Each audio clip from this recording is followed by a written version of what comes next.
And we're live. Hello and welcome everyone to the Wide World of Warhammer. With us today, we've got the best of the West. The WA boys are in the house. And we're joined by three beautiful and wonderful lads who form part of the WA ANZ Team Champs team. With us, we've got the hunkiest man I've ever seen, Locky, the captain of the WA. How you doing, buddy? Not too bad, yourself? Better now you're here. Better now you're here. As well, we got the man who could rock a beanie and looks as sexy as ever. We got Adam, the coach extraordinaire. How you doing, buddy? I'm good, thanks, man.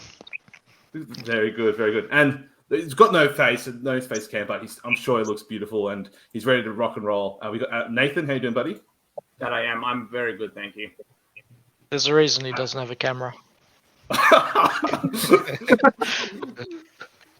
No, it's all right. It's all right. Look, it's one of those, he's got a face for radio or something like that, right? One of those old jokes. No, it's all good. So for these guys who join us here tonight to talk about all like WA's prep for this year's ANZ Team Champs for 2023. So talk about sort of what they happened last year, how they're heading into this year, and then everything in between. So, but before we get stuck into the questions and stuff like that, let's go around the room. So, Locky, for people who don't know you, who are you? And like obviously, introduce you as a captain, and then how did you get into 40k? So, like, how long have you been playing for? What do you generally play? Tell us as much or as little as you like. Well, my name is Lachlan. I'm an Aries. No, I'm the WA captain this year. Been playing since about 2018, I think. That end of 2017, I think, started playing. So I've just played basically 8th edition, 9th edition at this stage.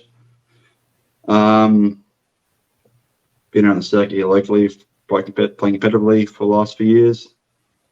Haven't been travelling obviously much interstate because COVID held us back the rest of the country for a couple of years. But getting pretty involved now. This would be my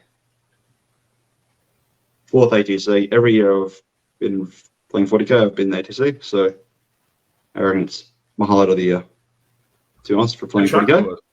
Very good track record. Happy days, happy days. What about yourself, Adam? How did you get into 40k and how long have you been playing for? So I've been playing for many, many years. I started back in 6th edition, and I just got into it through friends. As time went on, I started getting into the competitive scene just to expand and play more people, try and improve myself in the game. And I was part of the ATC team last year as a coach, and I've come back this year. Happy days. Look at that. Someone who's willing to be coach, it sounds like. Woohoo, happy days. No, I really enjoyed it last year, and it was happy to come back. Beautiful, beautiful. We also got, it sounds like a new blood. So Nathan, who's joined for his first ANZ TC. But how long have you been playing for, Nathan? So I actually played in high school. I couldn't tell you what edition it was. I don't think I ever went to like a single like games day anywhere ever. I had a friend that got me into it. We used to sort of paint and play down at his house. And then from probably about year 10 onwards, which is like 15 years ago now, like I didn't play at all. And then I got an apprentice 2 years ago who played Warhammer 40k. And I was like, yeah, you know what? Why not? I couldn't see the harm in getting back into it. Like, I'm getting old now. I don't want to be going out to the pub, drinking, can't bother with that anymore.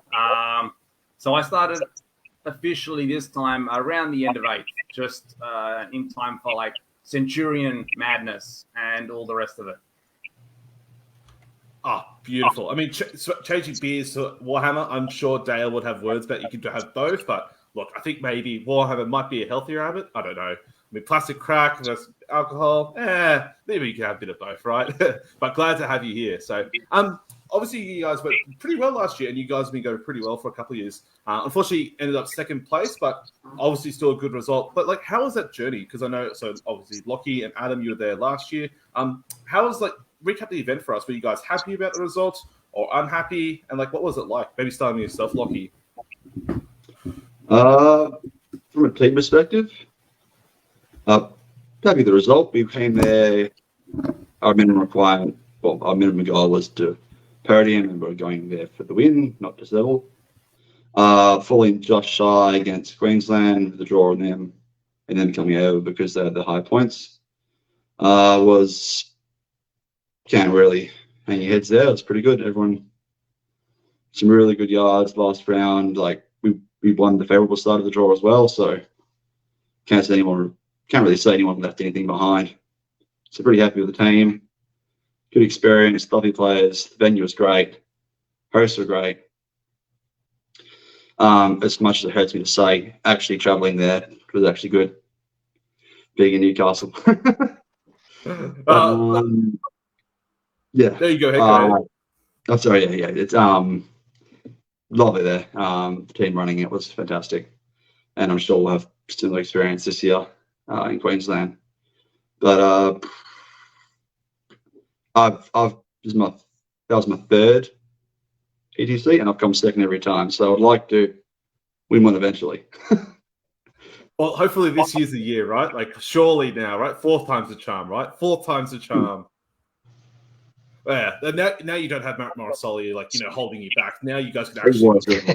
Yeah. I mean, it was the hat and everything, right? Otherwise, because you're going to lose games. So. No. So, so obviously you've come second for the 3rd time in a row. Like for yourself, Locky. Does it hurt a lot? I mean, I guess it must hurt a little bit, surely, coming second. Or do you still feel proud that you've done this much? Or do you feel like you have a bit of a chip on your shoulder, like we are going to win it now? No, I don't. It's as long as you do your best and everyone on your team's done the best. You never really have any regrets or any shame or I still happy with the performance every time. I'm happy. First time I was in the Merc team, so having second with the Mercs was fucking out of left field. So that was just gravy. And the second time they were I was really against Queensland again. But that was a bit, I think, wider gap that year. I don't really remember now. It was 2019, just before COVID. And then last year came in closer. So we're getting closer every year, but hopefully it's the year. Otherwise, yeah, happy to be in the mix every year. Be competitive. Yeah, absolutely. At least you're always there, because I believe, so maybe Adam, you could fill in. Was it like 1 or 2 points you were just off the win with the draw? Do you remember? 1 point. 1 point, yeah. So that's very, very close. Like very, very close. And look, you can't be happy about that. And as long as you left everything on the table per se, you did everything you could. I mean, you can walk away at least happy and not, I guess, solemn in some things. So how did you find it, Adam, last year? So was that your first time coaching last year, or had you coached or played previously? That was first time I ever coached, first time part of ATC. Going into it, I didn't know what to expect. I didn't really know what I was going to do there, but I backed the boys in, and I knew they could do really well. Coming in second was a really proud performance, and I was pretty happy with everybody. Not just the guys who played, but there were people behind the scenes who couldn't make it or couldn't just helped out in general. So I think overall it was just a really good, positive experience, and I was happy to be a part of it. That's fantastic. So what were some of the biggest learning lessons you had, Adam? So first time coaching, first time attending the ANZ TC. What were some of the biggest learning lessons you gathered from it? I didn't think about that.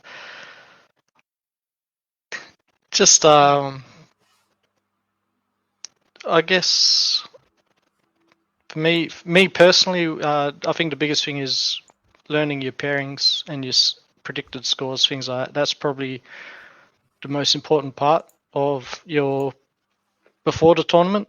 Obviously, players playing on the day is pretty important, but if you can get those matchups right, it goes a long way. And I think that's something WA did really well. We got a pretty good matchups. Look, obviously your matrix is the score they say. What your players say is all you can do. And then if you get the good matchups, then happy days. So you hope for the best from there. Oh, that's pretty good. And obviously over time and with practice, you'll get those pairings and those matchups even closer and closer and closer. So I guess a question for you, Locky. So obviously been attending for a couple of years, and for people who aren't aware, who are listening, Western Australia is how far away? 5-6 hour flight away from the eastern coast of Australia. So it's quite a distance, and 2 hours worth of time zones away. And we unfortunately don't get to interact a lot unless we attend this mutual event, ANZ TC or Uprising, one of the big events. So do you often guys feel like you're disrespected per se? Because people don't get to travel to your events as often as I was sure we would like to, and we don't get to interact with you guys a lot. Do you guys feel like disrespected, or do you feel that people you don't pay enough attention to you guys? I don't think there's a case of disrespect or pay attention. That doesn't really matter, really. But I guess you could kind of say occasionally, like, forgotten. I guess maybe like almost like New Zealand is, perhaps because they're so far removed. But New Zealand's closer to the east coast of Australia than we are, to put it that way. So, and especially with COVID, I think lack of interaction probably hasn't helped things. So, but things coming back in now, bit of traveling. I know after ATC last year, I travelled with a few of the guys to VTC, 4-player team tournament. Did reasonably well down there. That was good fun and good exposure. Nice to travel and see how like the standard tournaments over East work. And then again, we travelled a group of us to 12 of us to Uprising this year. So I think that any forgotten or disrespect or any however you want to construe it, that'll be gone. I think it's not really that relevant, really. Yeah, and I think like the community grows. We sort of interact a lot more. A bunch of guys go for the WA Team Champs, which happen in September roughly, and like big 6-man event. I know obviously Liam went over this year and this past year, and like South Australia boys went over. And I'm sure as more and more people will travel from the eastern coast states across, and like we'll interject across various events. I played your vice captain at Uprising this year, Courtney Hill, and got absolutely guarded with my poor Drakari. So he did very well there. So I'm sure it sounds like a story for the ages about how many mortal wounds those Kassakin did. And I still have PTSD, so he doesn't have to worry. Fantastic. So I understand. So actually, one of the things I heard about WA a long time ago was like a Vanguard Tactics podcast. So back in the day, they talked about how the Juggernauts team, which I understand you were part of, Locky, you used the Vanguard Tactics coaching service a year or two ago to actually help propel your game. So I don't know, Locky, do you want to elaborate on that? And I don't know if Adam or Nathan had experience with that as well. To talk about like what that experience was like working with Stephen Box and his team about improving with WATC. Oh, sorry, WA Team Champs. Apologies, not Yeah. That's one of working with Steve. So back that was 2 years ago. Yeah, essentially Pete Patel just dropped in with Steve that would be keen to get him involved if he wants to be, and then we worked in from there. And he assisted the two Juggernaut teams we had that year, just like our little gaming group, and just helped with some pairings and some just list concepts and some ideas and that, I guess, which kind of kept the international globalization, I guess, of 40K alive, at least for us in WA, where this stage here we're locked in from the rest of the world. So it was nice to have some international interaction there, I guess, to some degree, at least to the tournament circuit there. And it was a good asset, and he's fantastic and lovely to deal with. Nicest guy ever.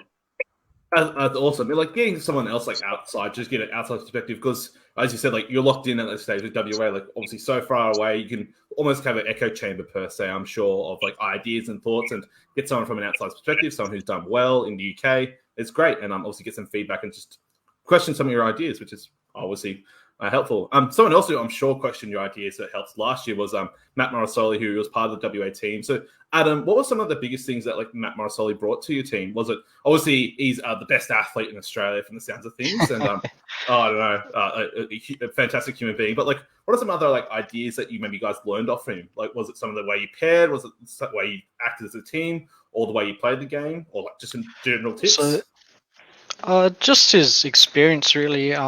Just sort of helping Locky with pairings and things like that. Unfortunately, we didn't get to have a lot of interaction with him before the event, being so far away from each other. But he did help a few of the guys with their lists and things like that. So it was really good to have him just to lean on, bounce ideas, that sort of thing. Yeah, and just get an outside perspective, because in WA we're a very close community and we all sort of help each other and try and help build each other up and work together. But it's always the same people and you sort of always have the same ideas. So having that different perspective was pretty cool. Oh, that's fantastic, and it's awesome. And obviously since then, like obviously Captain Redbeard, so Pete Platel, he went to the WTC afterwards, and obviously won the whole damn thing as part of the coaching team. So has Redbeard like sort of filtered some of that information down or ideas to you guys? I don't know, Locky or Adam, maybe you could fill in. Like, what are some suggestions or ideas that Pete had that he's like, oh, this is how he could use to improve WA? Yeah, Pete was a big part of the team for a number of years, and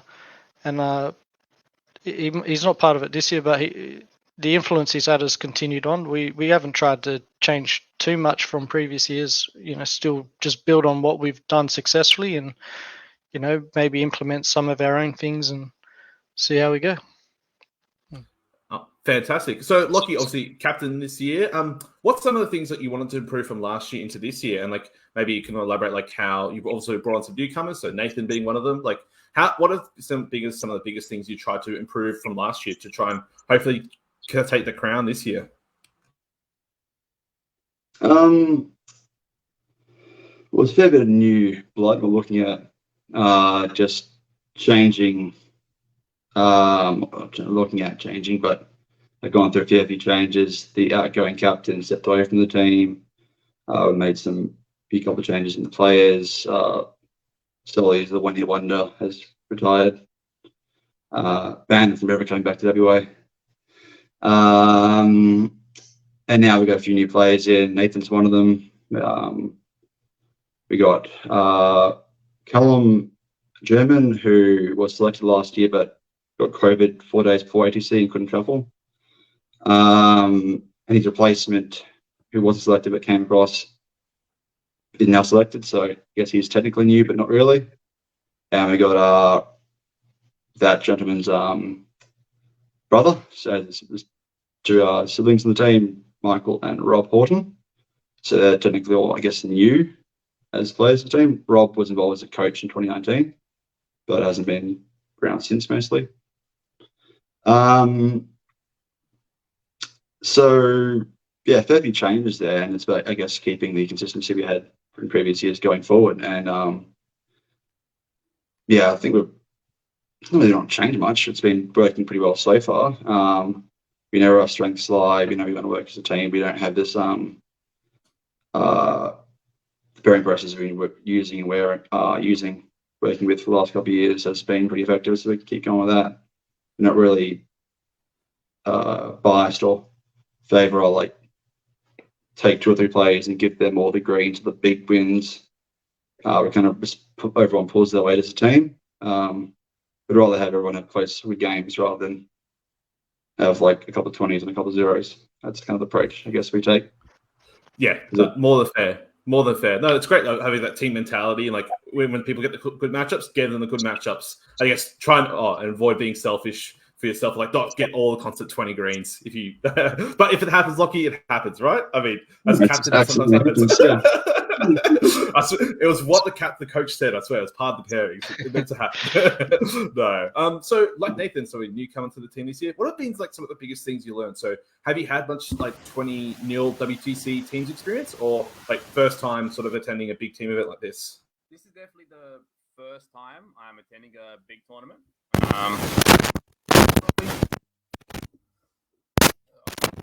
Sorry, guys, is that working? Oh, yeah, I think we can hear you. Just speak again, if all right. Sorry, is that working? Perfect, you got it.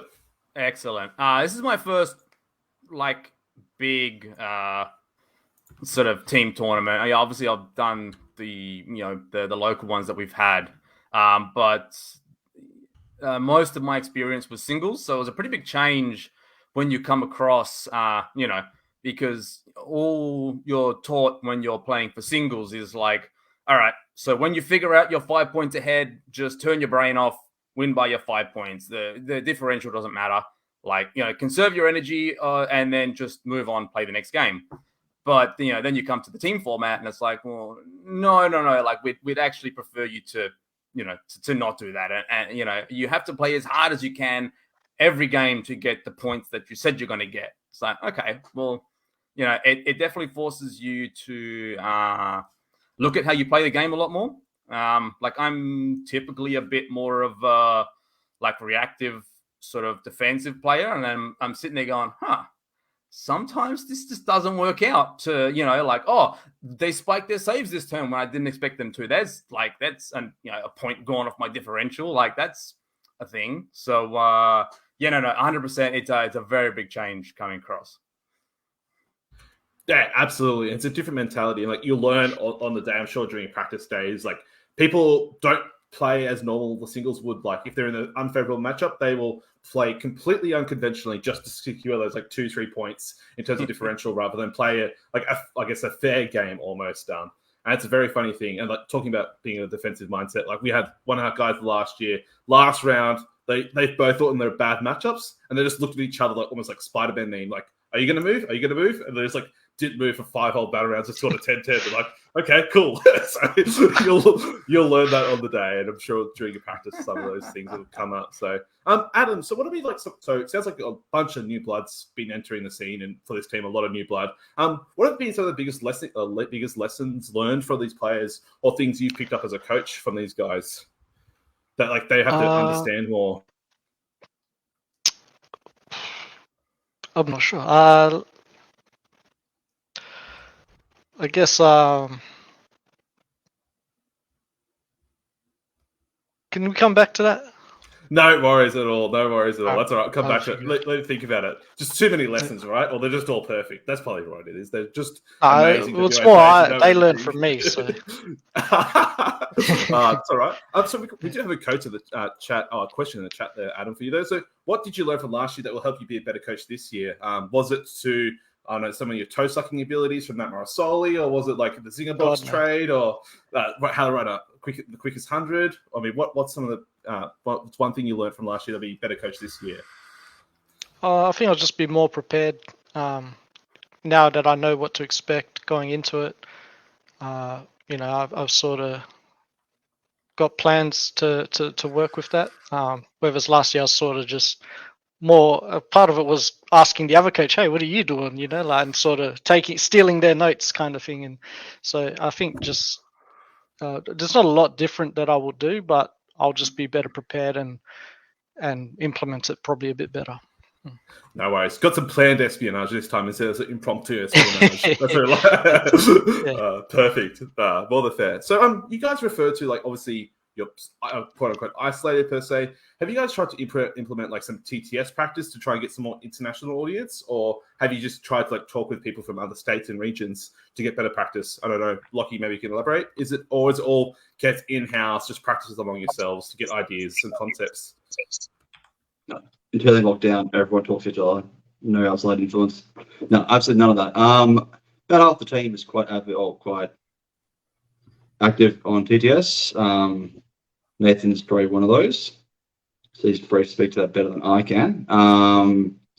But I guess everyone's always very aware of the international Australian matters and everything else between, and keeping updated with this. The TTS, Nathan and a few others are quite active, I think, playing. Oh, how many games a week do you play TTS, Nathan?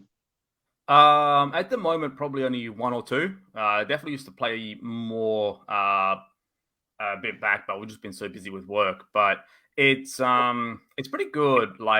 There's the general TTS server, which is very hit or miss. But I've got friends in various WTC teams that that they also pretty much everyone that I know internationally plays on TTS.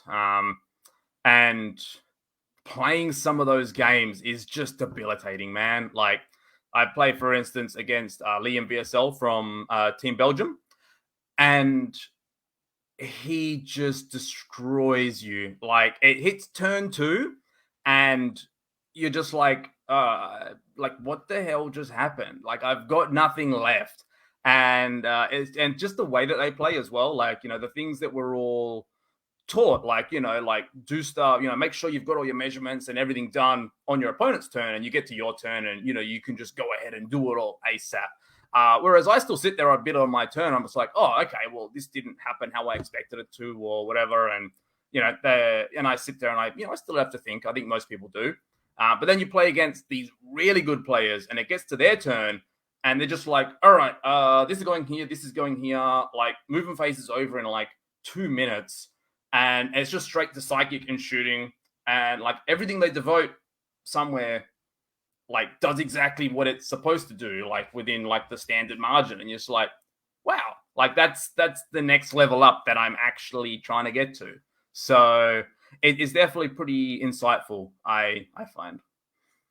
Oh, that's fantastic. And it sounds like that's good that there's a bunch of you guys from WA and also across Australia. So like myself and a couple other guys play TTS, and it is insightful and interesting to learn about or what other countries do and stuff like that. So maybe Nathan, like what's like one of the biggest lessons learned that maybe people in WA do compared to internationally that players do? Is there like a typical mindset? Our WA players are generally like, we're just going to smash you in the face, or are you guys all out of all trap house? I'm going to hide in my corner and score my points and then hope for the best.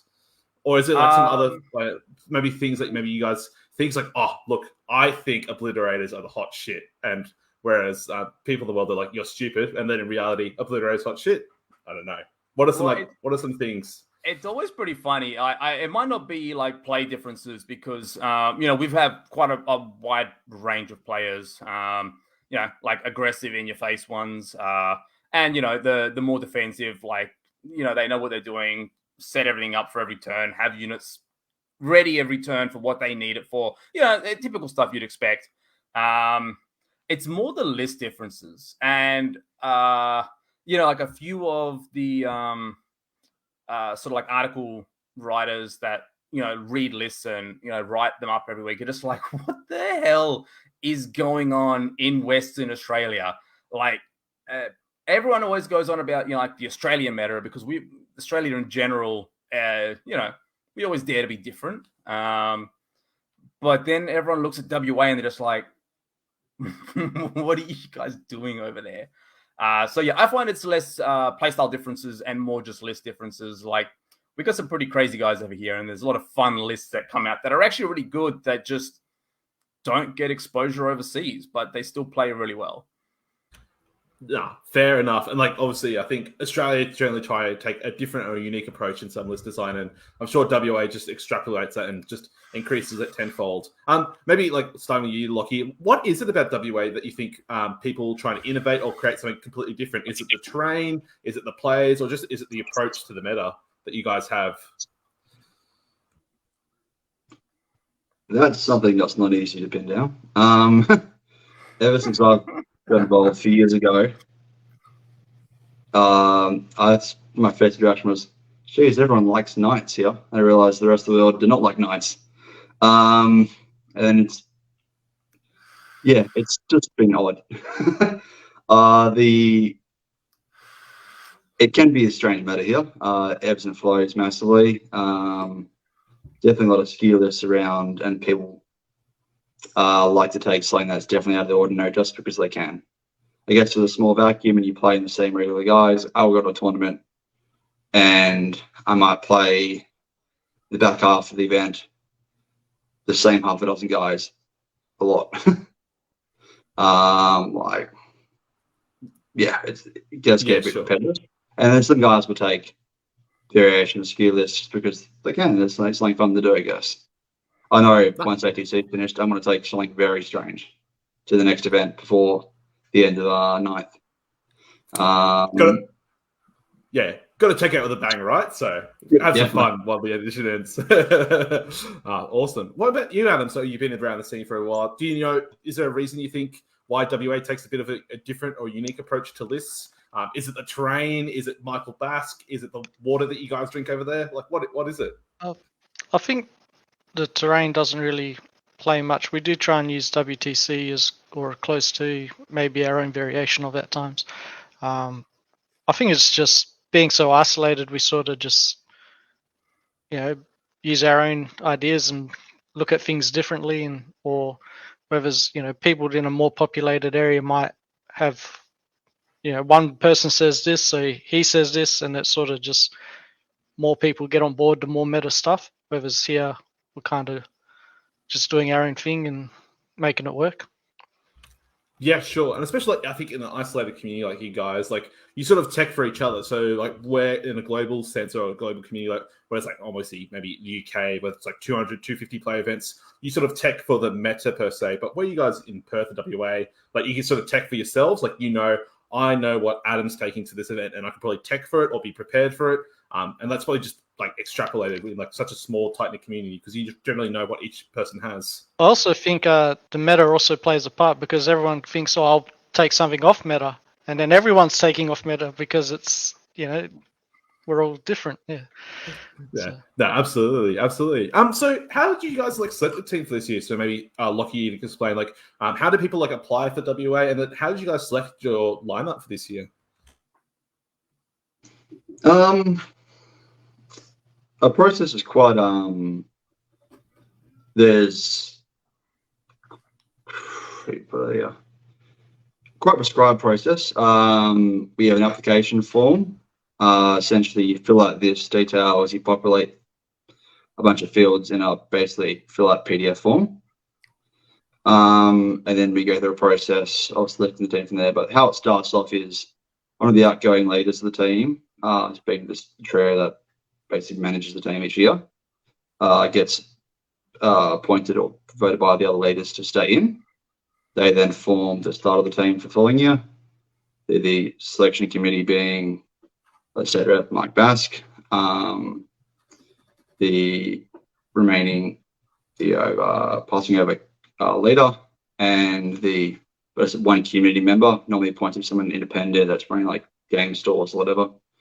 In this case, it's Matt Denham from Beyond in Bunbury. Basically determine their balance of the leaders, and the leaders then go ahead and, with the reps, select the rest of the team together as one group. We don't go through one at a time or anything. It's all based upon the applications, which are quite simple. And this year we involved an interview process. Each person got about a 15-minute interview that applied. There was, I think, 20 or something interviews from memory. And we went through those and we selected the team based upon your results, obviously your application and your interviews. And then the players that are unsuccessful in the application process, we invited to be involved in our kind of shadow team. So we got practice rounds and practice mini tournaments with them involved as well. So it keeps everyone involved and it grows the community and the competitive scene, as well as the backup and spare players and future development of the community going forward. So it's all about keeping it tied together. No, that sounds fantastic. And like obviously like new and upcoming players, they can join that shadow team or be part of the process still and understand what goes into it. So obviously going through the motions and seeing, oh, this is what it takes to go to that next level, or like this is where I fall, and still be involved in the process and part of the team and get invested. That sounds fantastic and a really good idea. So when you're selecting the team, I don't know, maybe Adam, you can describe, did you try and like select players based upon like maybe how good they are, maybe some of the factions, or was it like more play style? Was it like, I know, like, per se, Nathan is this defensive shield dude, and he'll play this role well? Or was it something different? Like, oh, this guy's a sword, he's going to smash anyone who gets put in his way? It's kind of a mix of all three of those things. You want to pick players who are getting good results because obviously they're in their element at the moment. But you also need to think about the team as a whole and what roles each individual player does play. So if you had the three best players in WA all played Eldari, for example, you probably couldn't pick all three of those players unless you could bank on them switching. But, you just got to work out what you need and who's the best fit for that. Yeah. No, fair enough. More than fair enough. So heading into this like ANZTC, so list submission this Friday. So it's getting crunch time now. I'm sure your messenger chats are popping off, or your Discord chats are popping off. People stressing out about small things. But like, what are you sort of expecting from teams this year? Maybe Nathan, you don't have to divulge too much, but like, what are you generally expecting? Like, is there some armies or like general archetypes you're expecting heading in? Obviously, the data set changed a bunch. Like, what got added in, what got removed, and what are you preparing for?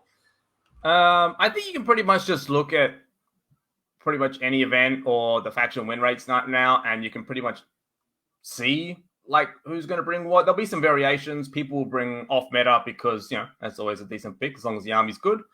But in general, I think there's not a super large list of factions to pick from because there's definitely a big difference between the have and the have-nots right now. Yeah, more than a third. Well, I mean, Death Guard are 100% going to be there, Nathan. Don't you worry. There's going to be Death Guard Terminators galore. Don't you worry, buddy. No, we'll see. But yeah, I think there'll be some unique lists there for sure. Someone will have some secret tech and spicy tech. I know us ACT lads. Was it, sorry? Didn't Death Guard Terminators been an event in Tasmania like last week or the week before? Oh, maybe. Who knows what happens in Tasmania? That's for future references. Look. What happens down in Tasmania? Like, where's Tasmania? Sorry, are they even part of Australia? No. I love those guys. They're awesome. But yeah, look, you never know. When we meet some off-skew things, some faction specialists, maybe they can go all the way and they serve a role. So you never know. I guess, so time for prediction time. So we asked, Dale sort of asked, do you guys think, obviously you guys came second last year, and like you've had a pretty good string of events. Do you think more teams will be paying extra attention to you guys? And will this like be factoring into your prep? Like, I don't know, obviously I don't think you can do too much about others paying attention, but is there something about it maybe? Or you sort of just do your own thing and hope for the best? Maybe Adam, you can answer? Yeah, I think you just got to do your due diligence. What other people last year, no one expected anything from us and we got second.